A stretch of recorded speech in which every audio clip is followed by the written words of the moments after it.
જય શ્રી કૃષ્ણ. સ્વાગત છે તમારું મારા આજના નવા વિડીયોમાં. તો મારા ઘણા બધા સબસ્ક્રાઈબરની કોમેન્ટ આવતી હતી કે જ્યારે પણ બ્લાઉઝમાં પાછળમાં કોઈ પણ પેટર્ન કરવી હોય તો એને કઈ રીતે માર્કિંગ કરીને કટિંગ કરવું, કઈ રીતે એને શેપ આપવો તે શીખવાડજો. તો એ કોમેન્ટને ધ્યાનમાં રાખીને આજનો વિડીયો લઈને આવી છું. તો આ વિડીયોમાં આપણે 3 અલગ અલગ પ્રકારની ડિઝાઇનનું કટિંગ કરતા શીખવાનું છે, એ પણ ડીપ ગળાની ડિઝાઇનનું. તો વિડીયોને પૂરેપૂરો જોજો અને પસંદ આવે તો લાઈક પણ કરી દેજો. તો ચાલો આપણે સ્ટાર્ટ કરીએ. આપણે જે 3 ગળાની પેટર્ન જોવાની છે તે છે ઘડાકાર, પાનાકાર અને પંચકોણ. લાસ્ટમાં આપણે પંચકોણ પણ શીખવાના છીએ, તો વિડીયોને પૂરેપૂરો જોજો. તો સૌથી પહેલા આપણે ઘડાકારનું ગળું બનાવશું. ઘડાકાર ગળું એક એવું છે જે આપણે રેગ્યુલર કસ્ટમરને ડિમાન્ડ હોય જ છે, કારણ કે રેગ્યુલર બ્લાઉઝમાં પણ ઘડાકારની પેટર્ન તો કરતા જ હોઈએ છીએ. તો એ ડિઝાઇન બનાવવા માટે સૌથી પહેલા આપણે ગળાની પહોળાઈનું માર્કિંગ કરવાનું છે. તો ગળાની પહોળાઈ અને ગળાની લંબાઈ એ સાઇઝ પ્રમાણે અલગ અલગ હોય છે. તો તમારે જે પણ સાઇઝનું હોય એ પ્રમાણે તમે પહોળાઈ અને લંબાઈ લઈ શકો છો. તો અહીંયા હું જે ગળાની પહોળાઈ છે તે 2.5 ઇંચ રાખીશ અને આ ગળાની લંબાઈ રાખવાની છે 11 ઇંચ. તો એક 11 ઇંચ ઉપર માર્કિંગ કરી દઈશ અને ત્યાં આપણે એક બોક્સ બનાવવાનું છે. તો અહીંયાથી જેટલી ગળાની પહોળાઈ હોય એના કરતાં આપણે અહીંયા થોડીક વધારે રાખવાની છે. તો ઉપરની સાઈડ આપણે 2.5 ઇંચની ગળાની પહોળાઈ લીધી હતી, તો અહીંયા થોડીક વધારે રાખવાની છે, એટલે હું અહીંયા 3 ઇંચ રાખીશ. 0.5 ઇંચ વધારી દઈશ. તમે 1 ઇંચ પણ વધારી શકો છો. હવે આપણે આ રીતે એ લાઈનને જોડી દેવાની છે અને આવું એક બોક્સ બનાવી દેવાનું છે. હવે આપણે આમાં ઘડાકાર શેપ આપવાનો છે. તો એકદમ આસાન રીત તમને દેખાડીશ કઈ રીતે આપણે ઘડાકારનો શેપ આપવો તે. તો સૌથી પહેલા જે પણ ગળાની લંબાઈ હોય તેને આ રીતે આપણે અડધા કરી અને ત્યાં એક માર્કિંગ કરી દેવાનું છે અને ફરીથી આ બેયને આપણે અડધા કરવાના છે. આ જ રીતે આ રીતે એને અડધા કરી દેવાનું છે અને અહીંયા પણ એક આ બંનેના અડધા કરીને એક માર્કિંગ કરવાનું છે. હવે આ જે માર્કિંગ છે ત્યાંથી આપણે અંદર 0.25 આપણે લેવાનું છે, એટલે કે 2 લીટા. અહીંયાથી આપણે 2 લીટા અંદર લેવાનું છે અને અહીંયાથી આપણે 0.75 અથવા 1 ઇંચ, હું અહીંયા 1 ઇંચ રાખીશ, થોડું બ્રોડ ગળું બનાવવું છે એટલે. તો અહીંયા 1 ઇંચ અને અહીંયા 0.25નું આપણે માર્કિંગ અહીંયા અંદરની તરફ કરવાનું છે અને અહીંયા બહારની તરફ કરવાનું છે. હવે આપણે અહીંયાથી અહીંયા મેળવવાનું છે આ રીતે.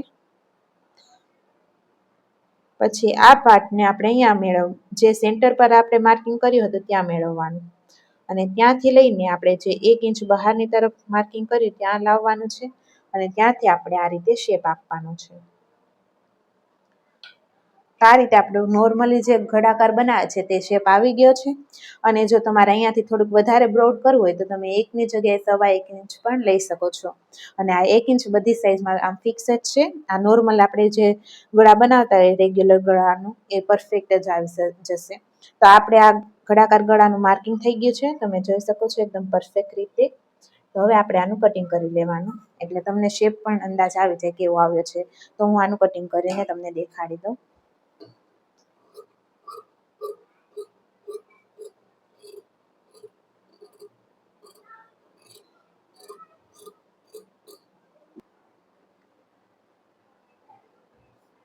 તો તમે જોઈ શકો છો એકદમ પરફેક્ટ રીતે ઘડાકારનો શેપ આવ્યો છે.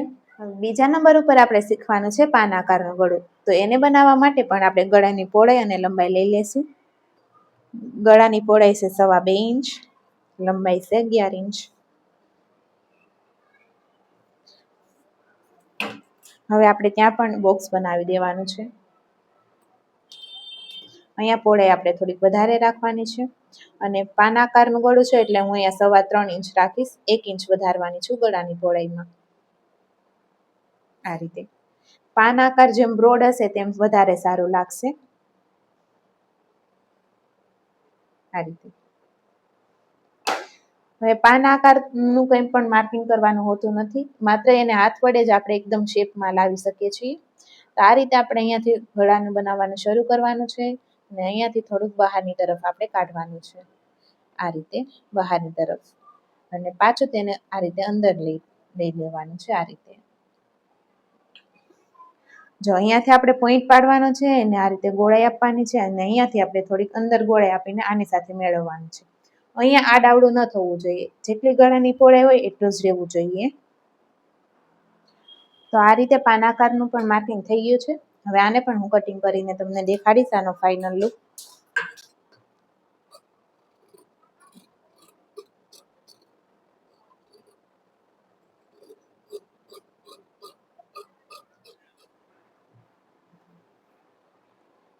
તો આ છે આ પાન આકાર ગળાનો ફાઇનલ લુક.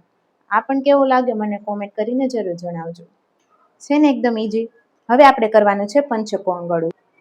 તો પંચકોણ ગળું કરવા માટે પણ આપણે ગળાની પહોળાઈ અને લંબાઈ લઈ લેશું. અને આ ત્રણેય ગળા ડીપ નેકમાં છે એટલે એની લંબાઈ વધારે જશે. આની પછીના વિડીયોમાં હું તમને બોટ નેકના ગળાની ડિઝાઇન પણ દેખાડીશ. તો અહીંયા પણ હું ગળાની પહોળાઈ અને લંબાઈ લઈ લઈશ.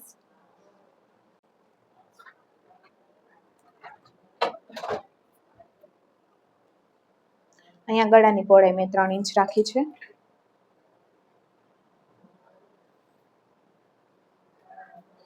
હવે પંચકોણ ગળું કરવા માટે આપણે અહીંયા પોઈન્ટ બહાર કાઢવાનો હોય છે, તો એના માટે આપણે એક માર્કિંગ કરવાનું છે. તો એ માર્કિંગ આપણે અહીંયાથી ખૂણેથી 1.5 ઇંચ ઉપર કરવાનું છે. અને અહીંયાથી આપણે પોઈન્ટને બહાર જવા દેવાનો છે 0.5 ઇંચ જેટલું. 0.5 ઇંચ એટલે 0.75.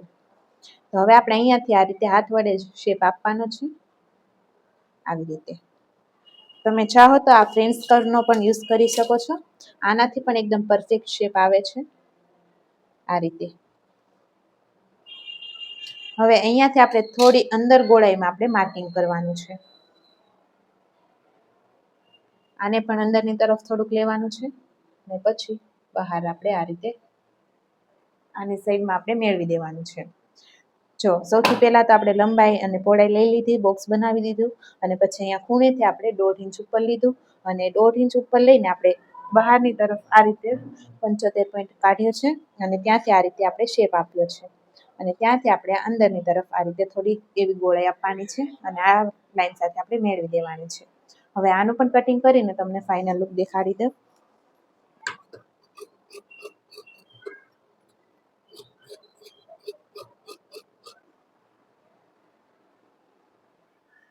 તો આ રીતે આપણે સરસ મજાનું પંચકોણ ગળું પણ તૈયાર થઈ ગયું છે. તો આ રીતે આપણે ત્રણેય ગળાના એકદમ પરફેક્ટ કટિંગ થઈ ગયા છે. કેવા લાગ્યા કોમેન્ટ કરીને જરૂર જણાવજો. આમાંથી સૌથી વધારે કયું ગળું પસંદ આવ્યું તે પણ મને કોમેન્ટ કરીને કહેજો. અને આની પછીના વિડીયોમાં કેનવાસવાળા ગળા કઈ રીતે કરવા અને બોટનેક ગળા કઈ રીતે કરવા તે પણ શીખવાડીશ. તો એ વિડીયો પણ અવશ્ય જોજો. અને આ વિડીયો પસંદ આવ્યો હોય તો લાઈક કરી દેજો, શેર કરી દેજો અને આવા અવનવા વિડીયો જોવા માટે ચેનલને સબસ્ક્રાઈબ પણ કરી દેજો. તો હવે મળશે આપણે નવા વિડીયોમાં. જય શ્રી કૃષ્ણ.